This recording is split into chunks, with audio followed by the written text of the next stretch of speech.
Assalamualaikum warahmatullahi wabarakatuh. Saya Ade Muhammad Toha, Prodi Sistem Informasi semester 5. Saya akan mempresentasikan hasil dari ujian tengah semester mata kuliah e-bisnis. Baik, langsung saja. Untuk soal ujian tengah semester mata kuliah e-bisnis ada 5. Soal yang pertama adalah apa itu e-bisnis, lalu apa bedanya e-bisnis dengan e-commerce. Baik, saya akan jawab mulai dari soal nomor pertama. Apa itu e-bisnis? E-bisnis adalah kegiatan transaksi yang memanfaatkan teknologi informasi guna menjadikan teknologi informasi itu sebagai media bisnis. Nah, e-bisnis itu beda dengan e-commerce.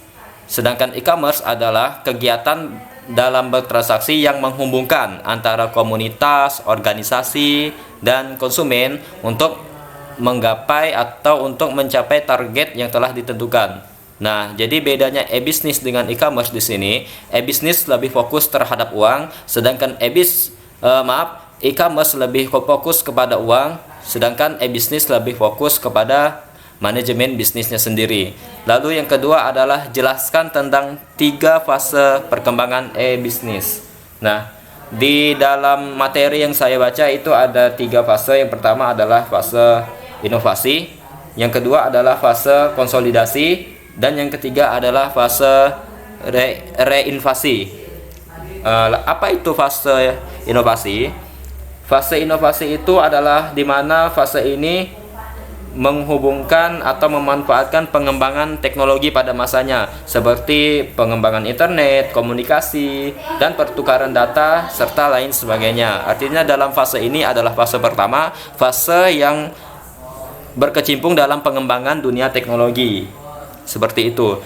Sedangkan untuk fase yang kedua adalah fase konsolidasi, di mana fase ini tidak hanya sebatas inovasi teknologi saja yang mendukungnya, akan tetapi dijalankan pada perencanaan bisnis konvensional. Artinya pada fase ini lebih bersifat kepada konvensional dan tinggi. Sedangkan fase reinvensi adalah fase ini dijalankan dengan didasarkan pada pelanggan, audiens, dan komunitas atau organisasi-organisasi bisnis yang lainnya. Baik, soal nomor 3, jelaskan tentang 5 model e-bisnis.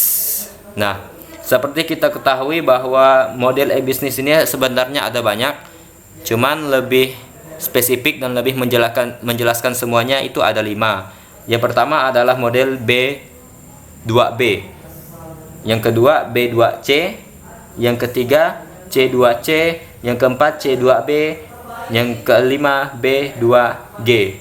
Apa itu B2B, B2C, dan B2G? Nah, B2B adalah model yang fokus kepada penyediaan produk dari satu bisnis ke bisnis lainnya. Artinya bisnis to bisnis. Nah, jadi pada fase ini produk ini hanya fokus kepada bisnis yang lainnya, tidak ada mencakup segala konsumen, organisasi, maupun komunitas-komunitas bisnis lainnya. Sedangkan B2C adalah model bisnis yang bermodalkan model bisnis yang menjual jasa atau produk kepada individu untuk dijalankan melalui platform online seperti Facebook, WA, Instagram, dan media-media online lainnya. Nah, itu untuk B2C. Sedangkan C2C adalah model bisnis konsumen kepada individu, dan individu itu dapat menjual maupun membeli produk dari konsumen lainnya. Misalnya penerapan dari C2C ini adalah Bukalapak, Shopee, Tokopedia, nah, dan lain-lainnya. Ini adalah contoh dari model bisnis C2C, yang artinya customer to customer. Yang keempat adalah customer to business atau C2B. Model bisnis ini di mana konsumen itu dan end use itu menyediakan produk atau layanan ke perusahaan, yang namanya customer dan bisnis. Dari konsumen menyediakan produk lalu dikirim ke perusahaan. Yang kelima adalah B2G. Nah, B2G ini adalah business to government. Artinya model bisnis ini yang merujuk kepada bisnis yang menjual produk seperti layanan atau informasi kepada lembaga pemerintah. Nah, di sini kata kuncinya adalah G atau government, kepada lembaga pemerintah. Baik, untuk soal yang nomor 4 adalah Sebutkan dan jelaskan satu contoh infrastruktur dalam e-bisnis. Di sini saya mengambil contoh infrastruktur e-bisnis dalam skala kecil menengah, yang dimana pertama-tama kita itu membuat sebuah website. Lalu ketika website itu sudah jadi, lalu kita buat sistemnya. Sistemnya seperti apa, sistem konsumennya seperti apa, sistem pelanggannya seperti apa, sistem penjualannya seperti apa, sistem keuangan dan lain sebagainya seperti apa. Setelah sistemnya kita jadi, lalu kita tentukan produknya. Produk yang kita jual itu berjenis apa, model apa, dan bermerek apa. Lalu setelah produknya kita selesaikan, kita kenalkan produk itu kepada konsumen, kita kenalkan produk itu kepada customer, kita kenalkan produk itu kepada perusahaan lainnya dan pemerintahan. Nah, setelah kita mengenalkan itu dan kita menerapkan 4 tadi, barulah kita meraih keuntungan dari bisnis yang kita jalani.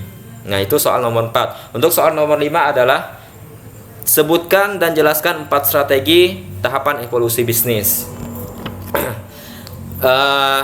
Strategi itu ada, yang pertama adalah channel enhancement, di mana channel enhancement ini adalah perusahaan menggunakan internet sebagai kanal atau saluran alternatif untuk berhubungan dengan mitra bisnis maupun pelanggan. Nah, itu untuk channel enhancement.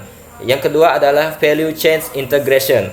Nah, pada strategi ini perusahaan semakin meningkatkan efisiensi dan efektivitas proses penciptaan produk secara keseluruhan. Nah, setelah perusahaan menggunakan dan mendapatkan kanal alternatif untuk berhubungan dengan bisnis lain atau bermitra dengan perusahaan lain, nah, tahap selanjutnya perusahaan itu meningkatkan kinerjanya, baik itu kinerja karyawan ataupun kinerja manajernya untuk lebih efisien dan efektif. Untuk strategi yang ketiga adalah industry transformation. Pada strategi ini perusahaan digunakan oleh e-bisnis ketika mengetahui kekurangan dan memahaminya, kekurangan dan kelebihannya sehingga dapat berkembang menjadi lebih baik. Nah, strategi ini lebih kepada strategi evaluasi, ya, lebih kepada evaluasi bisnis, yang dimana seorang CEO atau pemimpin perusahaan itu mengevaluasi apa sih kekurangan, apa sih kelebihan selama bisnis ini dijalankan, selama bisnis ini bermitra kepada perusahaan yang lain.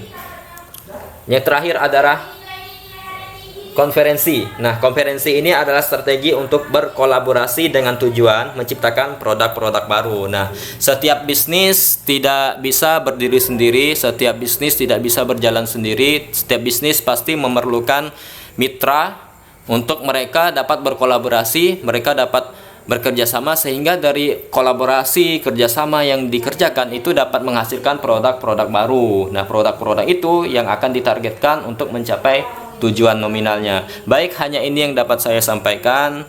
Mohon maaf segala kekurangan atas pengertiannya. Wassalamualaikum warahmatullahi wabarakatuh.